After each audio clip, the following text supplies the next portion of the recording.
राधे राधे दोस्त, मैं अनीसा सिंह आप सभी का राणा एडू सेंटर पे स्वागत करती हूँ। दोस्त, हम लोगों ने एक सीरीज यहाँ पे चलाने का कोशिश किया है जिसमें हम लोग बीपीएससी मेंस में पूछे जाने वाले हिस्ट्री के सारे क्वेश्चन को और टॉपिक वाइज देखेंगे विभिन्न वीडियो के माध्यम से। तो अभी हम लोगों ने पहले वीडियो में भारत शासन अधिनियम 1858 से संबंधित जो शॉर्ट क्वेश्चन में क्वेश्चन पूछता है उससे संबंधित वहां पे मटेरियल देखे थे, उससे संबंधित वो फैक्ट्स देखे थे। आज इस वीडियो में हम लोग भारत शासन अधिनियम 1861 से संबंधित जो मुद्दे हैं, जो पूछे जाते हैं क्वेश्चन, उसको देखने का कोशिश करेंगे। ठीक है, तो आए आज हम लोग इस वीडियो के माध्यम से भारत शासन अधिनियम 1861 को देखें। तो यहाँ पे हम लोग इंट्रो के तौर पे लिखेंगे कि भारत पर 1857 के एक्ट के माध्यम से इसके शासन पर पूर्णतः नियंत्रण अपने हाथों में लेने के बाद ब्रिटिश संसद के द्वारा 1 अगस्त 1861 को भारत शासन अधिनियम 1861 या भारत परिषद अधिनियम 1861 पारित किया गया।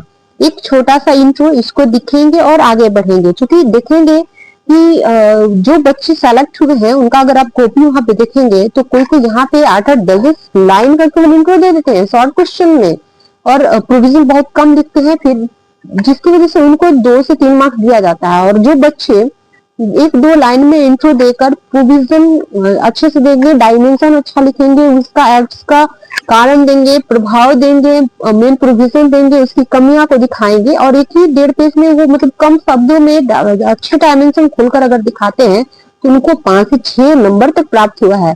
तो कभी भी शॉर्ट क्वेश्चन हो, लॉन्ग क्वेश्चन हो, इंट्रो को बहुत छोटा रखना होता है।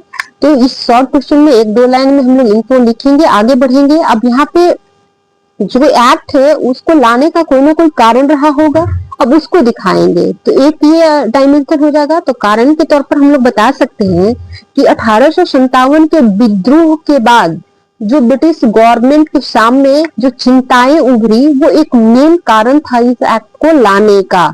दूसरे कारण के तौर पर बताएंगे कि 1858 के अधिनियम की कमियों को दूर करना। 1858 में जो अधिनियम लाया गया था उसमें कई सारी कमियां थी, इसको दूर करने के लिए भी इस विधेयक को लाया गया विधायक।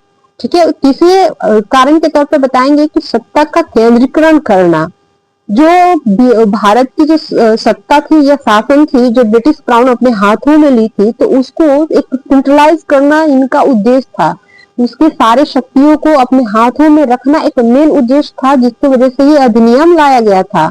चौथे कारण के तौर पर हम लोग यहाँ पे प्रशासनिक और शासन सुधार की आवश्यकता की बात कहेंगे और उसके बाद आगे बढ़ेंगे। तो ये 4 कारण हो गए कि जो कि बहुत ज्यादा है। कारण दिखाने के बाद इसका मेन प्रोविजन हम लोग यहाँ पे बताएंगे। तो मेन प्रोविजन हम लोग बताएंगे कि पहली बार वायसराय को आपातकाल में नियम बनाने का अधिकार इस एक्ट के माध्यम से दिया गया। ध्यान रखेंगे, ये केवल मेन के लिए नहीं है बल्कि पीटी का भी फैक्ट यहाँ पे मिल रहा है आपको। जैसे कई एग्जाम में, कई पीटी में आपने देखा होगा कि ये क्वेश्चन पूछा गया था कि किस एक्ट के माध्यम से वायसराय को आपातकाल में नियम बनाने की जो है वो छूट दी गई थी। तो ये 1861 की अधिनियम थी। दूसरे प्रोविजन के तौर पर देखेंगे लॉर्ड कैनिंग की पोर्टफोलियो प्रणाली को मान्यता दी गई। अब पोर्टफोलियो प्रणाली क्या है?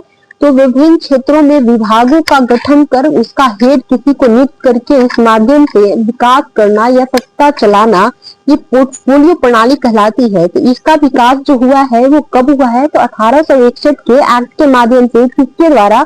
तो लॉर्ड कैनिंग के द्वारा की गई है। तो यहाँ से भी क्वेश्चन पीटी में पूछा जा सकता है, आपसे पूछ सकता है कि पोर्टफोलियो प्रणाली की शुरुआत कब की गई या किसके द्वारा की गई।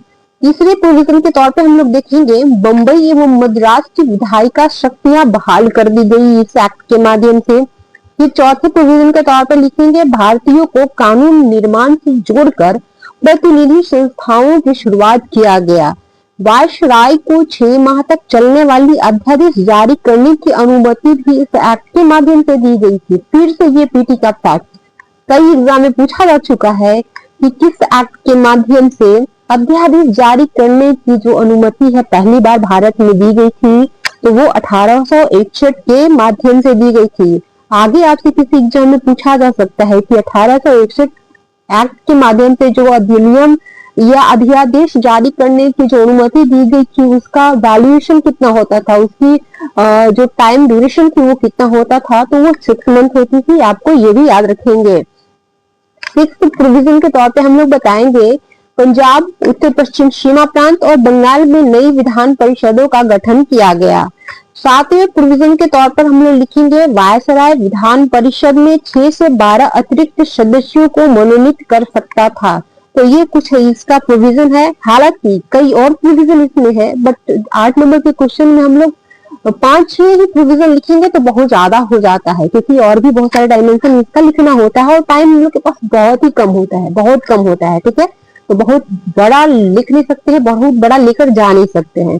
तो 5-6 प्रोविजन दिए। अब आगे बढ़ेंगे, अब बताएंगे कि इस एक्ट के आने के बाद हमारे समाज के, हमारे भारत के शासन व्यवस्था पे क्या प्रभाव पड़ा है। तो प्रभाव के तौर पे बताएंगे कि भारतीयों को भागीदारी दिया गया, जिससे एक नई संभावना और आशा उत्पन्न हुआ। पहली बार 1861 के अधिनियम के माध्यम से भारतीयों को जो है वो प्रशासन में भाग लेने का जो है वो अधिकार दिया गया था, जो यहाँ के जनता में, यहाँ के समाज में एक नई संभावना और आशा उत्पन्न करती थी। विधायी प्रणाली में कुछ परिवर्तन करने में भी सहायता प्राप्त हुआ है इस एक्ट के माध्यम से। परिषद को बजट का विश्लेषण करने का अधिकार मिला। विभागों का विभाजन कर कार्य प्रणाली में सुधार लाने का प्रयास इसके माध्यम से किया गया। ये सब तो इसकी मेन प्रोविजन रहे, इसके प्रभाव रहे, लेकिन कहीं ना कहीं कुछ न कुछ कमियां सारे एक्ट्स में देखने को मिलता है। तो कोई भी अभी भी जो कानून बनता है तो सब पूर्ण हो ऐसी मतलब कहा नहीं जा सकता है। कुछ न कुछ कमियां होती है जिसको सुधार करने के लिए अगला कानून बनाया जाता है। जैसे अभी भी आप लोग देख रहे होंगे, जैसे कि ये किसान आंदोलन हुआ था, किसान बिल को लेकर उसमें कई कमियां रह गई थी, जिसकी वजह से गवर्नमेंट को जो है उसको वापस लेना पड़ा। अभी वक्फ विधेयक जो पारित किया गया है उसमें भी कई कमियां देखने को मिली है, जिसपे सुप्रीम कोर्ट जो है भी 1-2 दिन पहले ही अपना डिसीजन दी है। कुछ प्रोविजन को उन्होंने रोका है तो कुछ को आगे बढ़ने दिया है। ठीक है, तो कोई भी कानून पूरी तरह से पूर्ण नहीं होती है, कमियां देखने को मिलता है। तो उसी तरह 1861 के अधिनियम में भी कुछ कमियां देखने को मिली थी, जैसे कि विधान परिषद की सीमित भूमिका, यह केवल सलाहकारी संस्थान के तौर पर कार्य करती थी। भारतीयों का वास्तविक प्रतिनिधित्व का ना होना, भारतीयों को तो एक तरफ से कहेंगे कि प्रशासन में भाग लेने का मौका ये देता है, लेकिन उनके प्रतिनिधित्व जो है वो नाम मात्र रहती थी, उनको कोई बड़ा डिसीजन लेने का अधिकार नहीं था। केंद्रीय जो शक्तियां थी वो सब ब्रिटिश अधिकारियों के पास थी, इसलिए भारतीय केवल नाम मात्र के वहां प्रतिनिधि के तौर पे कार्य कर रहे होते थे। गवर्नर जनरल की निरंकुश शक्ति, ये जो एक्ट है वो तात्कालिक गवर्नर जनरल की जो शक्ति थी उसको काफी बड़े पैमाने पर बढ़ा दिया था। वो जब चाहे जैसे चाहे एक्ट पारित करके नियम बना के वहां के यहाँ के शासन प्रणाली को जो है वो नियंत्रित कर रहे थे, यानी उनकी शक्तियां जो है वो असीमित हो चुकी थी। इस एक्ट में भी वित्तीय नियंत्रण का अभाव था। वित्तीय नियंत्रण जो भारत में जो वित्त व्यवस्था थी, वित्त से संबंधी जो व्यवस्था थी, उसका नियंत्रण अभी भी प्रॉपर तरीके से नहीं किया जा रहा था और इस एक्ट के माध्यम से भी उसके नियंत्रण करने का प्रयास नहीं किया गया था। तो ये 3-4 कमियों को हम लोग दिखाएंगे जो कि काफी ज्यादा हो जाएगी। इन कमियों को दिखाने के बाद अंत में इसका एक छोटा सा निष्कर्ष हम लोग देंगे, जरूरी होता है। कोई भी, या वो कम नंबर का हो, 8 नंबर का हो या 32 नंबर का हो, आपको इंट्रो 1-2 लाइन का निष्कर्ष आप दे देंगे तो आपका आधा नंबर ये बढ़ा देता है। आप मेन प्रोविजन भी लिखकर आगे जा सकते हैं, 3-4 नंबर मिल जाएगा, लेकिन अगर थोड़ा सा आप सजाकर अरेंज करके इसको लिखेंगे, थोड़ा सा डायमेंशन खोल के लिखेंगे तो आपको यहाँ 6-6.5 नंबर तक देखने को मिला है। ठीक है, एक छोटा सा निष्कर्ष देंगे और बताएंगे कि कहा जा सकता है कि यहाँ पे कई कमियां थी इस अधिनियम में, फिर भी यह अधिनियम भारतीयों की आकांक्षाओं को पूरा करने में सहायक सिद्ध हुआ है। यह जो एक्ट थी वो भारत के संवैधानिक इतिहास में एक महत्वपूर्ण मील का पत्थर साबित हुआ है। ठीक है, तो इस प्रकार से छोटा सा इंट्रो और कंक्लूजन देते हुए हम लोग इस एक्ट को समाप्त करेंगे। ध्यान रखेंगे, बहुत सारे चैनल वाले या बहुत सारे इंस्टीट्यूट जो हैं वो बताते हैं कि कोटेशन दीजिए कि उन्होंने इस एक्ट के बारे में क्या कहा है, ये कहा है, वो कहा है। टाइम नहीं होता है भाई, यहाँ पे हम लोग को बहुत लिमिटेड टाइम होता है। 3 से 4 मिनट में एक शॉर्ट क्वेश्चन लिखना होता है और हम लोग कोटेशन के साथ अगर जाए उसको याद करेंगे तो हो गया काम। हम लोग और सब्जेक्ट पे ध्यान भी नहीं दे पाएंगे। और जो अभी मेन का प्रिपरेशन कर रहे हैं पीटी के बाद, तो उनके पास तो और भी टाइम नहीं है कि इतना ज्यादा कोटेशन याद रखें। तो कभी भी कोटेशन और लच्छेदार भाषा के जाल में ना फंसे, एक नॉर्मल जो लैंग्वेज है उसका यूज करते हुए जो नॉर्मल जो क्वेश्चन है उस डिमांड को फुलफिल करेंगे, आपका सिलेक्शन निश्चित होगा। लच्छेदार भाषा और कोटेशन के चक्कर में आप टाइम बर्बाद करेंगे और टाइम बर्बाद होगा और आप मेन में बेहतर नहीं करेंगे। ठीक है, अगर ये आपको हमारा प्रयास अच्छा लग रहा है तो आप इसको देखें और दोस्तों तक इसको फॉरवर्ड करें, उनको भी बताएं ताकि उनको भी यहाँ से जो है वो कुछ सीखने को मिले। धन्यवाद वीडियो को देखने के लिए, शुक्रिया, जय हिंद।